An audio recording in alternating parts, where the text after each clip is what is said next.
नमस्कार विद्यार्थी मित्रांनो, डॉक्टर सुशील स्पॉटलाईट या आपल्या यूट्यूब चॅनलवर तुमचं सर्वांचं स्वागत आहे. या लेक्चरमध्ये स्पॉटलाईट इयरबुक 2021च्या सामाजिक घटकाविषयी आपण चर्चा करणार आहोत, जेणेकरून येत्या काळामध्ये कंबाईन एक्झाम आणि बाकी सगळ्या एक्झामसाठी तुम्हाला ते हेल्पफुल राहील. सगळ्यात पहिली न्यूज जी आहे आंतरराष्ट्रीयमधली ती म्हणजे अमेरिकेमधलं ब्लॅक लाईव्ज मॅटर हे जे आंदोलन होतं है ना. सो एकंदरीतच कृष्णवर्णीय लोक जी आहेत त्यांचं जीवनमान, त्यांचं आयुष्य, त्याची काहीतरी किंमत आहे हे सांगणं याच्यामधून बेसिक त्यांचा मुद्दा होता. सो ब्लॅक लाईव्ज मॅटर हे जे आहे तर याच्यात घटना जी होती की जॉर्ज फ्लाईड नावाचा एक आफ्रिकन अमेरिकी नागरिक होता. पोलिसांच्या अत्याचारात त्याचा मृत्यू झाला आणि त्याच्यानंतर मग ही सगळी जी काही आंदोलनाची धग जी आहे ती हळूहळू वाढू लागली. सो ती एक महत्त्वाची बाब आहे. जागतिक स्तरावर याला पाठिंबा मिळाला होता आणि त्यातल्या त्यात भारताचा रेफरन्स बघा. डॉक्टर गणेश देवी जे आहेत तर डॉक्टर गणेश देवी यांनी वर्णद्वेष विरोधी लढ्यास आंतरराष्ट्रीय स्तरावर पाठिंबा दिलेला आहे. दी इंडियन कलेक्टिव्ह इंटरनॅशनल अशी वांशिक आणि इतर मुद्द्यांवर देशमुलकतेच्या विरोधात काम करणारी आंतरराष्ट्रीय संस्था आहे. त्या माध्यमातून त्यांनी तो पाठिंबा दिला. आता डॉक्टर गणेश देवी हे कशाशी संबंधित आहे तर भाषा है ना, भाषा संवर्धन हा जो मुद्दा आहे त्याच्याशी हे संबंधित आहेत. एकंदरच देशभरातल्या ज्या काही वेगवेगळ्या भाषा आहेत त्यांच्या संवर्धनाचं एक मोठं काम त्यांनी स्वतःच्या लेवलला केलेलं आहे, कसलीही शासनाकडून मदतीची अपेक्षा न ठेवता. सो भाषा संवर्धनामध्ये डॉक्टर गणेश देवी हे खूप महत्त्वाचं नाव आहे, तेवढं एक लक्षात ठेवा. त्याच्यानंतर नेक्स्ट वन जे आहे ते म्हणजे की कॅनडामध्ये वर्णभेद विरोधी आंदोलन तिथेही सुरू झालं बघा. सो तेही एक लक्षात ठेवा की एकीकडं अमेरिकेतलं ब्लॅक लाईव्स मॅटर आहे, कॅनडामध्ये पण वर्णभेदी आंदोलन झालं होतं. म्हणजे जसं भारतामध्ये जे काही डिस्क्रिमिनेशनचा इश्यू आहे, ती जात हा एक महत्त्वाचा डिस्क्रिमिनेशनचा इश्यू आहे बघा आपल्याकडं, किंवा ब्राह्मण क्षेत्रीय वैशिष्ट्य तुम्ही जे काय बघता चातुर्वर्ण्य पद्धती, तर ह्या ज्या देशांमध्ये आहे, युरोपियन देश असतील किंवा मग अमेरिकेसारखे देश, तर तिथं वर्णभेद असतो. म्हणजे ब्लॅक आणि व्हाईट म्हणजे आपलं जे आहेत की कृष्णवर्णीय, श्वेतवर्णीय अशा पद्धतीने. त्याच्यानंतर नेक्स्ट वन जे आहे ते म्हणजे इस्तंबूल कन्व्हेन्शन. इस्तंबूल कन्व्हेन्शन जे आहे त्याच्यातून पोलंड बाहेर पडणार आहे बघा. म्हणजे एकंदरीतच युरोपियन युनियन जे आहे तर महिलांविरोधातील हिंसाचारासंबंधीचं इस्तंबूल कन्व्हेन्शन आहे, तिच्यातून आता पोलंड बाहेर पडतं आहे. 2015मध्ये पोलंड या कन्व्हेन्शनमध्ये आलं होतं, संमती त्यांनी दिली होती. आता या कन्व्हेन्शननुसार काय असतं, इस्तंबूल कन्व्हेन्शननुसार शाळेमध्ये विद्यार्थ्यांना लिंगभावाविषयी शिकवलं जातं, महिलांप्रती आदरभावाची जाणीव करून दिली जाते. मग आता भारतीय संविधान आपल्याला शिकवतं का महिलांप्रती आदर, डिग्निटी ऑफ वुमन? मग ते तुम्हाला सापडेल आर्टिकल 51A मध्ये ज्या काही आपले मूलभूत कर्तव्य आहे तिच्यात. सो ती एक बाब लक्षात ठेवा. त्याच्यानंतर ॲम्नेस्टी इंटरनॅशनल या NGOनी भारतातलं कामकाज बंद केलं, कारण एकंदरीतच केंद्र सरकारने त्यांची खाती गोठवली आणि त्याच्यामुळे 29 सप्टेंबर 2020ला त्यांनी ते बंद केलं होतं कामकाज. आता ॲम्नेस्टी इंटरनॅशनल काय आहे? स्थापना याची 1961मध्ये 160पेक्षा जास्त देश आहेत बघा. मूलभूत मानवी हक्क प्रस्थापित करण्यासाठी आंतरराष्ट्रीय स्तरावर ही बिगर सरकारी संस्था कार्य करते. सो ॲम्नेस्टी इंटरनॅशनल हा याच्यातला एक खूप महत्त्वाचा आस्पेक्ट, ज्याच्यावर वारंवार प्रश्न सर्व परीक्षांमध्ये तुम्हाला दिसतील. सो ते एक लक्षात ठेवा. त्याच्यानंतर संयुक्त अरब अमिराती UAE यांनी मुस्लिम वैयक्तिक कायदे जे आहे ते कायदे शिथिल केलेले आहे. ओके, मग आता याच्यामध्ये कुठल्या गोष्टींमध्ये शिथिलता आणली तर सगळ्यात महत्त्वाची गोष्ट की एकतर शिथिलता आणणं म्हणजे काय की देशामध्ये, त्यांच्या देशामध्ये जे काही बदल घडत आहेत आणि एकंदर जागतिक स्तरावर जे काही बदल घडत आहेत त्याला लक्षात घेऊन त्यांनी ह्या गोष्टी केलेल्या आहेत. 21 वर्ष किंवा त्याच्यावरून अधिक वयाच्या लोकांनी मद्यपान करणे, विक्री, मद्य बाळगणे यासाठी दंड आकारण्याची तरतूद जी आहे ती त्यांनी रद्द केलेली आहे. सो हा एक महत्त्वाचा मुद्दा तिथं आहे. त्याच्यानंतर यापूर्वी जर तुम्ही बघितलं तर मद्याची खरेदी, त्याची वाहतूक, मद्य घरात ठेवणे यासाठी परवाना आवश्यक होता.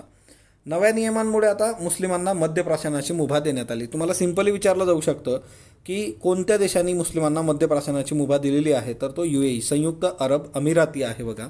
तर ती एक महत्त्वाची बाब आहे. त्याच्यानंतर अविवाहित जोडप्यांना एकत्र राहण्याची मुभा देण्यात आलेली आहे, जसं लिव्ह इन रिलेशनशिप आहे. प्रतिष्ठेसाठी हत्या, ऑनर किलिंगला गुन्हा ठरवण्यात आलेला आहे. सो हे ज्या बेसिक गोष्टी आहेत ज्याच्यावर ऑलरेडी आपल्याकडं बऱ्यापैकी वातावरण लिबरल आहे, तिकडं जे आहे तर त्या गोष्टी दिसतात. आणि ऑनर किलिंगसारख्या गोष्टी भारतातही आहेत, एक्स्ट्रीम लेवलला त्या पद्धतीने गोष्टी होत राहतात. स्कॉटलँड जे आहे महिलांना सॅनिटरी पॅड्स मोफत देणारा देश, पहिला देश आहे बघा. MCQ करता लक्षात ठेवा, महिलांना सॅनिटरी पॅड्स मोफत देणारा पहिला देश. ओके, आता याच्यामध्ये पण आपण महाराष्ट्राच्या स्कीम्स बघितल्या होत्या बघा, है ना. अस्मिता, त्याच्यानंतर ST स्टँडवर ते सॅनिटरी नॅपकिन्स उपलब्ध करून देणं, तर त्या गोष्टी तुम्ही लगेच लिंक करणं गरजेचं आहे. भूताननी समलंगी संबंध गुन्हा असणार नाही हे स्पष्ट केलेलं आहे. म्हणजे लेस्बियन, गे तर हे समलिंगी संबंध जे आहेत ते गुन्हा नाही, हे भूतान सरकारने क्लिअर केलेलं आहे. पाकिस्तान जे आहे त्यांनी लैंगिक गुन्हेगारांचं रासायनिक खच्चीकरण करणार यासंबंधी एक नियम ऑर्डिनन्स पारित केला, अँटी रेप ऑर्डिनन्स 2020. म्हणजे जी लोक रेप करतात किंवा जी महिलांवर लैंगिक अत्याचार करतात त्यांचं रासायनिक खच्चीकरण किंवा केमिकल कॅस्ट्रेशन करण्यात येईल असं सरकारने केलेलं आहे. ओके, सो बेसिकली हे जे आहे की याच्यावर बरेच डिबेट झालेले आहेत, जसं निर्भया केसनंतर सुद्धा भारतामध्ये की काय शिक्षा असली पाहिजे. तर याच्यामध्ये चाणक्याची शिक्षा लक्षात ठेवा. चाणक्य एन्शियंट हिस्ट्रीमध्ये तुम्ही वाचत असाल की चाणक्याने सांगितलेलं आहे की in case of rape death on the spot मृत्यूदंड तिथं द्या त्या व्यक्तीला, असं तो म्हणतो. म्हणजे आता हे जे काय प्रकरण आहे रासायनिक खच्चीकरण कॅस्ट्रेशन, की पुरुषांमध्ये वृषण आणि स्त्रियांमध्ये अंडाशय काढून टाकणं किंवा निकामी करणं. त्याच्यानंतर पेशावरमध्ये एक सुनहरी मस्जिद होती बघा, तिथं 23 वर्षानंतर महिलांना प्रवेश दिला आहे पाकिस्ताननी. लंडनचे जे काय राजकुमार हॅरी आणि मेघन आहेत बघा, तर अमेरिकेत त्यांनी एक नॉन प्रॉफिट संस्था जिचं नाव आहे आर्चवेल ती सुरू केलेली आहे. तुम्हाला माहीत असेल, आपण हे बघितलं होतं की राजकुमार हॅरी आणि मेघन यांनी राजघराण्याचा त्याग केलेला आहे. त्याचं रिझन आता मधल्या काळात समोर आलं होतं की त्यांनी मुलाखतीमध्ये एक गोष्ट सांगितली होती की मेघनचे जे काही आईवडील आहे आणि मग तिच्यामध्ये जे काही कृष्णवर्णीय वंश आणि त्याच्यामुळे त्यांना होणारं जे बाळ आहे त्याला राजकीय वंशामध्ये प्रॉपर जे स्थान आहे राजकुमाराचं ते मिळणार नाही, असा सगळा इश्यू समोर आला होता बघा.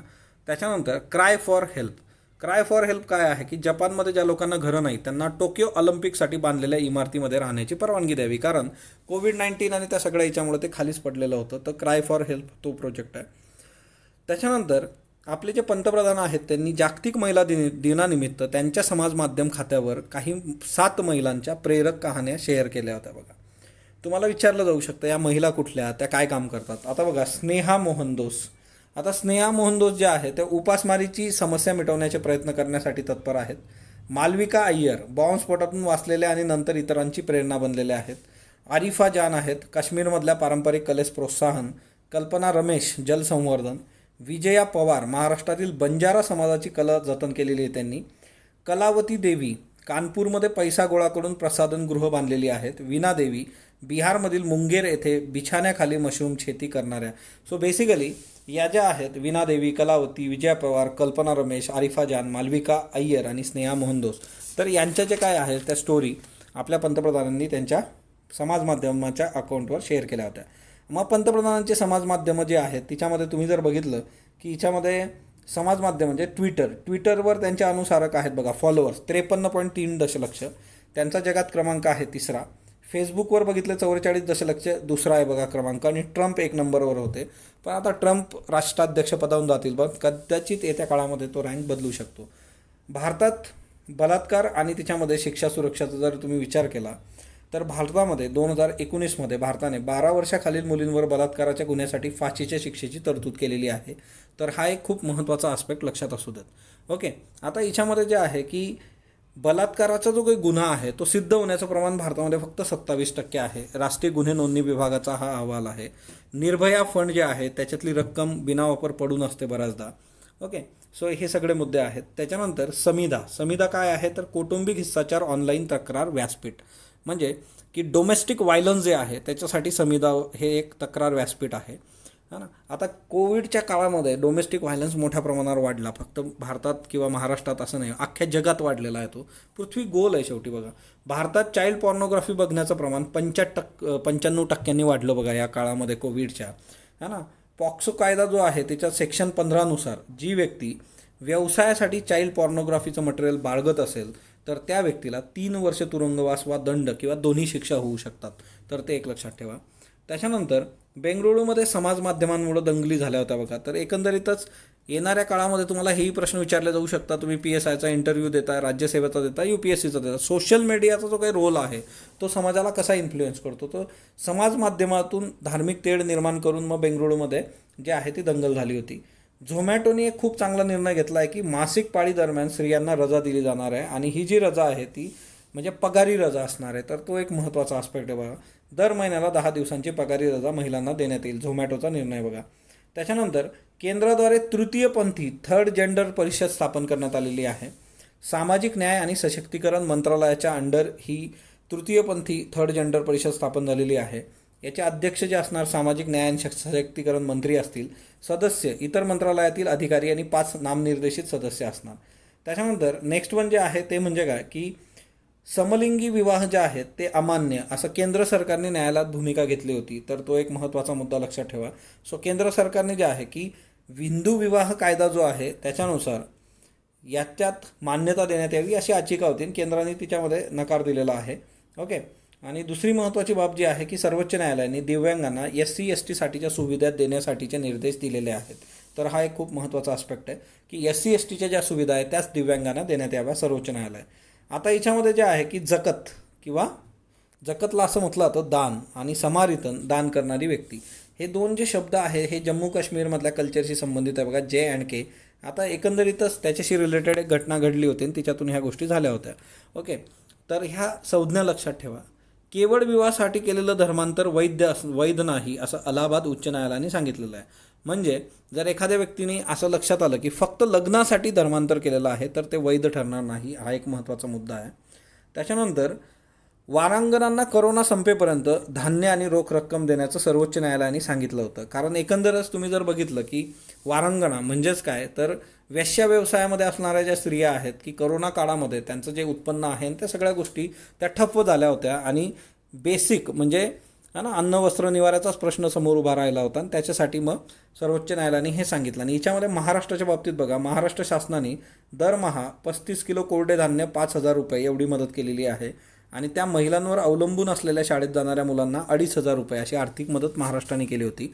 त्याच्यानंतर प्रादेशिकमध्ये बघा की तृतीयपंथी जे असतात त्यांची घराणेशाही, भोपाळमध्ये त्यांचे मंगलवारा बुधवारा असे घराणे आहेत बघा. आणि मंगलवारा म्हणजे राजदरबारात नृत्य करणारे आणि बुधवारा म्हणजे मध्ययुगीन मुस्लिम राजांच्या जनानखान्याशी किंवा हरेमशी संबंध असणारे. ओके. सो ते एक लक्षात ठेवा.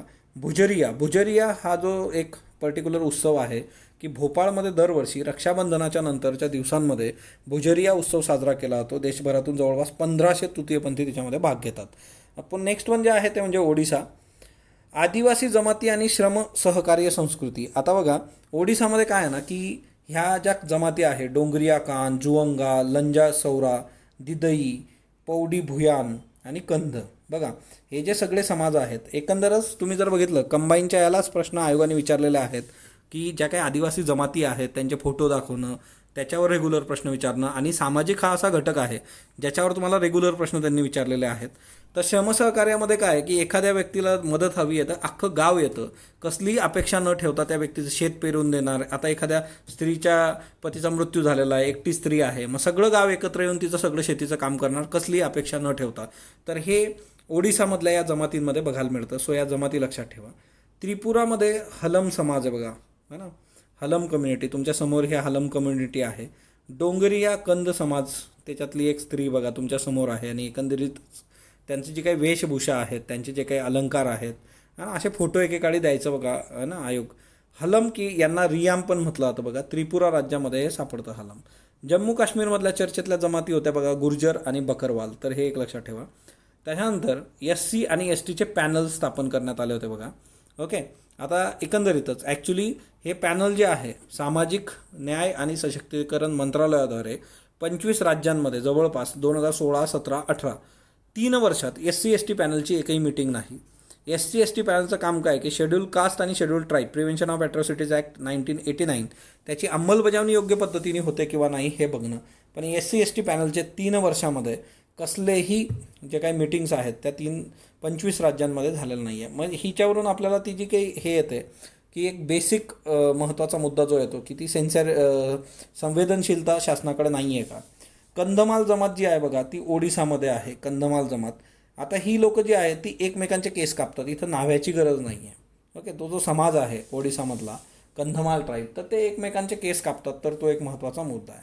त्याच्यानंतर शेरडूक पेन समाज बघा अरुणाचल प्रदेशमध्ये, हा बौद्ध धर्माचं पालन करतो, मध गोळा करतो.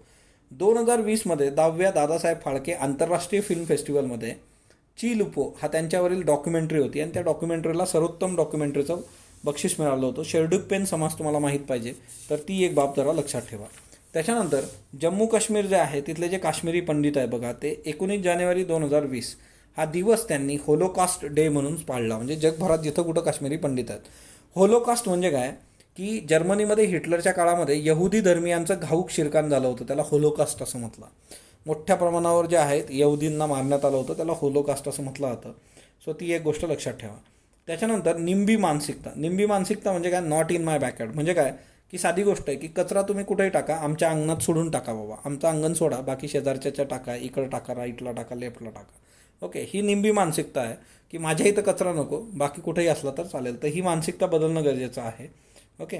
त्याच्यानंतर हरित पूल जे आहेत, ग्रीन ब्रिजेस, की स्थानिक दगड असतील, गोटे असतील, वाळू असेल, त्याचं विशिष्ट जीवाणूंचं विरजन वापरून तयार केलेली गाळणी किंवा बंधारा, याला हरित पूल म्हटलं जातं. आणि याच्यातून नाल्यातून पाणी वाहताना प्रदूषणकारी घटक मग शोषले जातात. तर तो एक महत्त्वाचा आस्पेक्ट आहे.